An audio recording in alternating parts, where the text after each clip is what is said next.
So, if you've watched my video, have you? No. Never watched one? I've watched one, but I don't remember. Wow. I'm sorry. Wants to be on my show, isn't a true fan. I am a true fan. I'm sorry.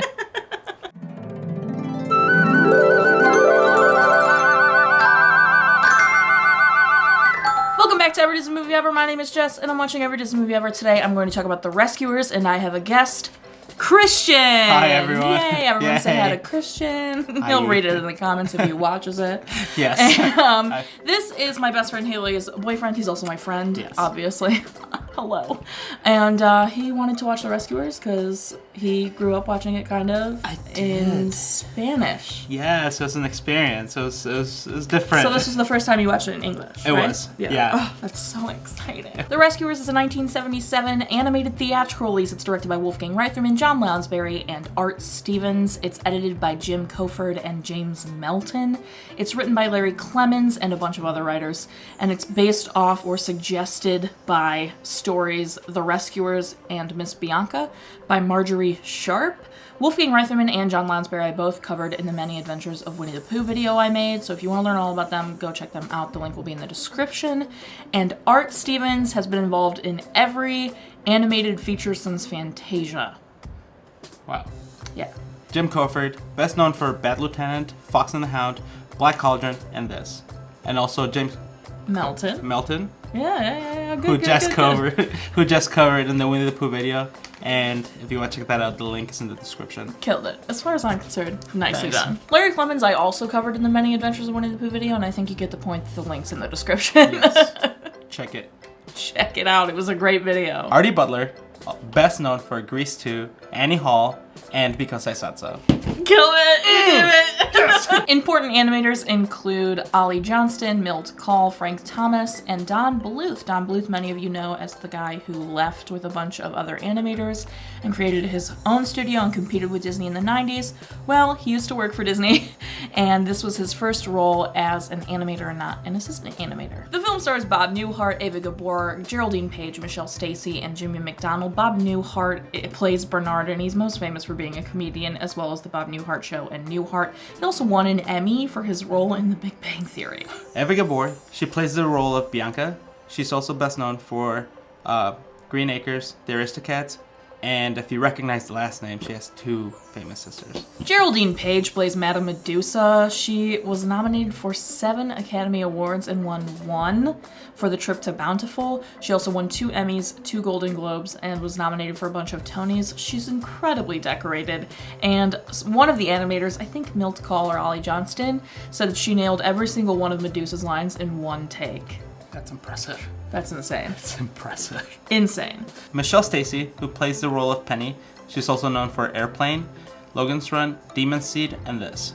Hey! Jimmy MacDonald plays Evinrude. He was the voice of Mickey Mouse from 1948 to 1977. He also did a bunch of other Disney voices. He came out of retirement to do Evinrude, and Evinrude was originally a much smaller character, but everyone thought he was really funny and gave him a lot more screen time. We just wanted to mention Joe Flynn, who played Snoops, and he passed away 2 weeks after recording the audio for this. Yeah. So R.I.P. R.I.P. Joe Flynn.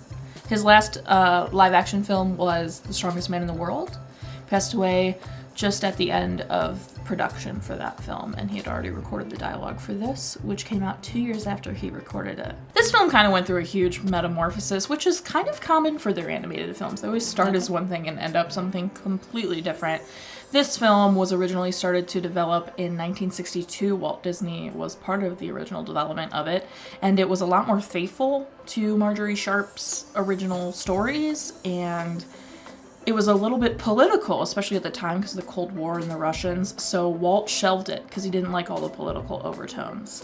And in the 70s, after Robin Hood, they revisited it and they changed it to a story about a polar bear who gets captured and has to perform for people, and Louis Prima was going to be the polar bear, but then Louis Prima recorded some of the dialogue and some of the music and everything and then got a brain tumor. And they had to scrap that idea. And then Cruella de Vil was supposed to be they were thinking about making Cruella de Vil the antagonist, and that got scrapped, and everyone decided to go a little bit more toward the Medusa range. And then Medusa came to be, and Milt Kahl drew Medusa resembling his ex-wife, who he didn't like very much. Gosh. And that was his last animated feature, Milt Kahl's last animating feature. He was going to retire after that, and he was so picky about Medusa being perfect that he animated almost all of her on his own. Wow. This is the first animated film to get a sequel, and it actually happened 13 years after the original. So, Bernard and his superstitions. Right. That's kind of funny. Orville, the albatross, was originally supposed to be a pigeon, but then Ollie Johnston remembered a True Life Adventure little special part where they watched albatrosses try to take off and land and thought it was ridiculous and suggested that Orville be an albatross because of how ridiculous they take off and land. And I didn't know that's actually how they took off and landed until Christian told me, which is hilarious. So the songs were part of the narrative, not sung by the characters. They haven't done that since Bambi, and also Bambi makes a cameo in the movie, which is pretty cool. Yes, he does. And his mom. Yeah, and his mom. Sad. Yeah. It's about to get dark for Bambi. Yeah. Many of you might have heard of this. I had actually never heard this controversy. Christian told me about it. In January of 1999, 3.4 million VHS copies of The Rescuers had to be recalled because there were 2 non-consecutive frames that had a photo of a topless woman in the background of the frame. Yeah. That's crazy. And for those of you who don't know what a frame is, film, like actual film or movies or digital whatever, run in 24 frames per second. So someone watching the movie, there's no way they could have seen a topless woman in one frame, especially when they're not consecutive, meaning like one frame here and one frame all the way over here in another part of the movie. So that means someone was going through the movie frame by frame and saw the photos of the topless women, and those VHS had to be recalled, and Disney was like, we're recalling them and redoing it and getting rid of it because we want to remain the family brand. Right. It was really fascinating. This movie grossed $48 million in the original box office and outgrossed Star Wars in Germany and France. The movie was considered the best since Mary Poppins, and it solidified to everybody that Disney could make films without Walt. This movie was nominated for an Academy Award for Best Song for Someone Is Waiting for You. Which breaks my heart. Brave little ones. I'm gonna cry. Make a wish for each sad little tear. Oh, I wish I could sing. Oh, I wish I could sing. Haley, where are you? The Rescuers was the last success and last Oscar nomination for Disney until The Little Mermaid. Wow. Which, is like over 10 years later. I didn't find this hidden Mickey. I read that there is a hidden Mickey in the Rescue Aid Society room, and I have a picture of that room, so if I got the picture, I'll put it on the screen somewhere. But if I didn't get the picture, there's a hidden Mickey in the Rescue Aid Society room, I guess. It's a clock, I think. It's like a Mickey Mouse clock. Don Bluth wondered why there weren't any whites of the eyes colored in the movie, and I guess someone told him it was too expensive. And then him and a fellow animator researched it and found out it wasn't too expensive, and the person just told him to do what he was told, and that was considered the straw that broke the camel's back and why Don left with a bunch of animators a year later. No. So sad. As I said at the beginning of this video, Christian grew up watching this movie in Spanish because he's from Mexico. Yep. So I was like asking him so many questions and he almost remembered nothing. He was like, I don't remember. I was like, is the song in Spanish? How is it different? I need to know. And he was like, I don't know. So we switched the audio on my DVD over to Spanish, and the song is the same tune, but they do not say the same things at all. Like, they don't spell what you were saying. No. But you can super understand it because it was Spain Spanish and not Mexico Spanish. With the lisp. The lisp, apparently. I don't know. I know nothing. I took 4.5 years of Spanish. I still know nothing. But yeah, I thought that was really interesting. I was like so excited to be like, watch it in English for the first time, and he liked it, I think. Yeah, it was really special to watch it in English. Oh my gosh, Penny. He was going through it anytime Penny was on screen with her Teddy. Yes. No oh my one gosh, wants that Teddy. To adopt me. I want to adopt you, Penny. Oh my gosh, it was so... Penny really tugs at the heartstrings. The movie's also very dark color-wise. Yes. Like, from the beginning, the opening shot is the ship in the bayou, and it's so dark. And all the colors are really dark, except for, like, the reds and the fiery hair, but just all of it's relatively dark. It's a dark film visually as well as story-wise. It's very sad and scary. I feel bad for Penny. I have some quotes I wrote down that Christian said during the movie. Yes. Most dealing with Evinrude and his leaf. First being, how does the leaf not break? How? I turned to him and said, Christian, it's a children's movie. Yes. Second, and I think the only quote I have besides Bambi and his mom is Evinrude's the original Uber. Yes, which I thought was hilarious. That killed me. As I was watching it, I realized it's like actually scary. Like, I don't know why I wasn't more scared of it when I was little, because I didn't like anything super, super like emotionally sad. You know, I liked Lion King 2 better than I liked Lion King 1, probably because Mufasa died. I didn't like any of my brother's Don Bluth favorites because they were like so sad. Fievel broke me every time I watched it. Pebble and the Penguin made me so upset. So I'm actually very shocked that I liked The Rescuers when I was a kid as much as I did, because I loved The Rescuers when I was little. I'd watch it all the time. Yeah. And I remember it very fondly, and I love it now to this day. I watched it a couple months ago. Like, I still watch this movie, and it's sad. It's a downer for a lot of the movie. Yeah. So I'm really shocked that I liked it as much as I did compared to like all the other movies that I told my brother were emotionally scarring and I didn't want to watch.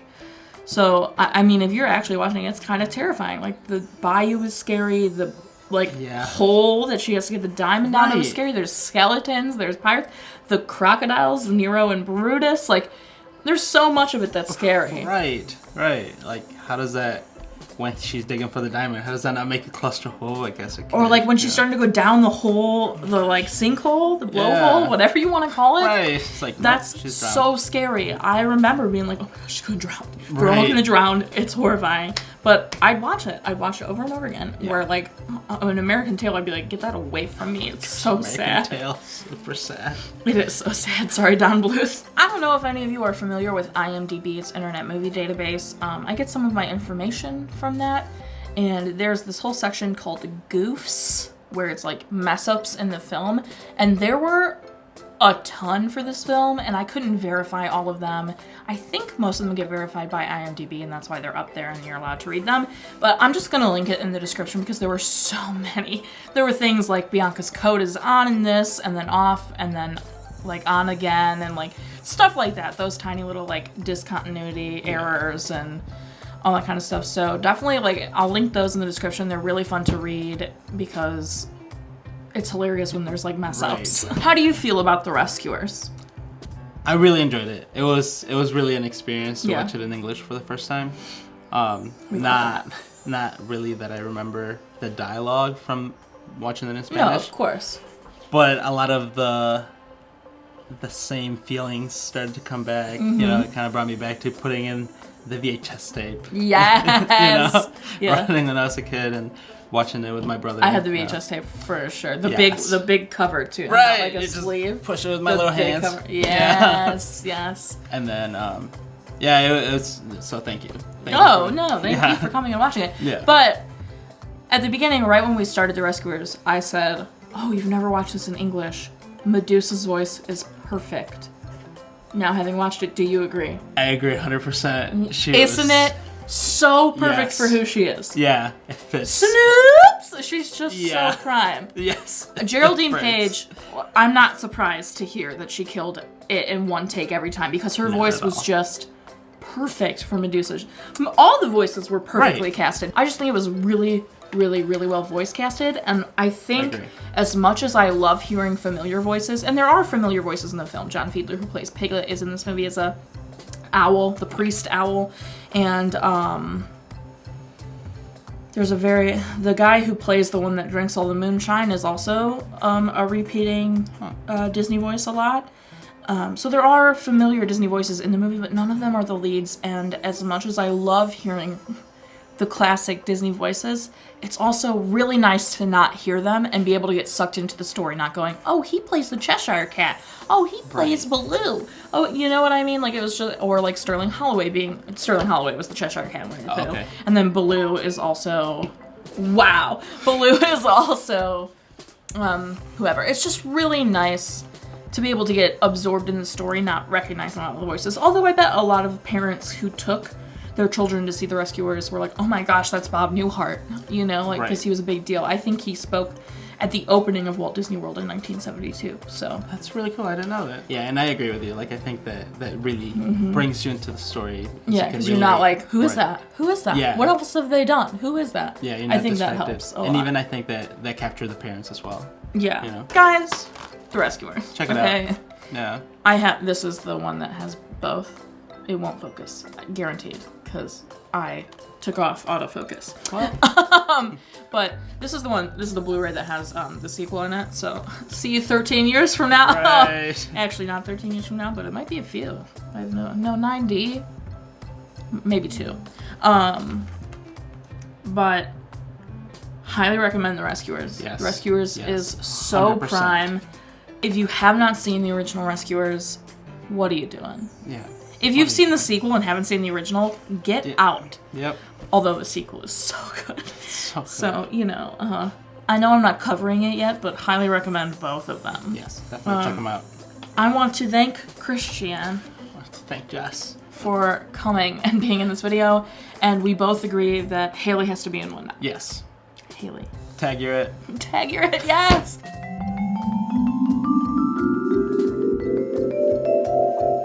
It was never said if Penny's parents died or just gave her up for adoption, so we don't assume here. You know that. It has to be seen or said on screen. So we're going no parent deaths. So that means our total movie count is somewhere on the screen. Parent death total and cry count are still the same. If you want to keep up with what movie I'm watching when, follow me on Instagram or Twitter and you'll find out what movie I'm watching when. You can follow Christian. He's an aspiring model actor, so if you want to take his photo a bunch, hit him up. You can follow him at this Instagram link. He's pretty cool. Do it, okay? I put up videos every Monday and Friday. Until next time, comment, like, subscribe, but I'm not sure how you are, so you do you, and don't be Medusa about it. Yes, don't. Seriously. The freaking eyelashes. Oh my gosh. It's the worst. The worst. We just want to mention Joe Flynn, who plays Snoops, and fun fact, he recorded the audio for this. Fun fact, he died. But he recorded the audio for this. Alright, I won't editorialize. Stick to the line. Don't say fun fact for a Sorry. death. Maybe say tragic fact. Tragic thing. I'll just... Something, not fun fact. He died fact. 2 weeks after he recorded His ghost this audio. recorded this. His ghost. That's a fun fact. Yeah. Okay.